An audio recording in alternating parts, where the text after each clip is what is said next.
Secretary RTA Hyderabad region Salim Memon की ताबड़तोड़ कार्रवाई। सख्त सर्दी में मोटरवे पर शाम 7 बजे से 11 बजे तक कार्रवाई जारी रही। अवाम और इदारे की भलाई के लिए दिन रात काम करता रहूंगा। सलीम मेमन। हैदराबाद से ब्यूरो चीफ फैसल खान। मुसाफिरों से जायद किराया वसूल करने, बसों में ज्यादा मुसाफिरों को बिठाने वाले ट्रक ट्रालों में ज्यादा वजन उठाने वालों के खिलाफ सेक्रेटरी आरटीए हैदराबाद सलीम मेमन का मोटरवे पुलिस के हमरा आज रात 7 से 11 बजे तक सख्त सर्दी में भी क्रैकडाउन जारी रहा। Motor vehicle ordinance, route permit और एक्सल लोड पर 7,250 रूपए से ज्यादा जुर्माने आयद किए गए। इस मौके पर सेक्रेटरी आरटीए हैदराबाद सलीम मेमन ने कोचेज में सवार मुसाफिरों को आग लगने की सूरत में इंसानी जिंदगी बचाने के तरीकों से आगाही भी दी, जबकि बसों में मुसाफिरों के साथ जानवरों जैसा सलूक करने वाले ट्रांसपोर्टर और मुसाफिर को लूटने वाले पर भारी जुर्माने लगाए गए। जिंदगी की आखिरी सांस तक खल्के खुदा की खिदमत करता रहूंगा। रूट परमिट और फिटनेस फीस के बगैर रोड पर चलने वाले हर एक गाड़ी पर जुर्माना लगता रहेगा। 10 जनवरी 2025 और 4 घंटे से चेकिंग जारी है।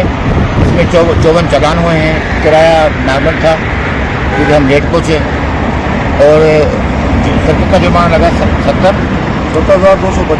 70,250 के 54 गाड़ी को टिकट कटा है, उसको चालान दिए गए हैं और आवाम को आगाही भी दी गई है कि बड़ा मेहरबानी उस गाड़ी में उस कोच में सफ़र करें जिसमें हथौड़ा हो और ताकि आप शीशा तोड़ के निकल सकें।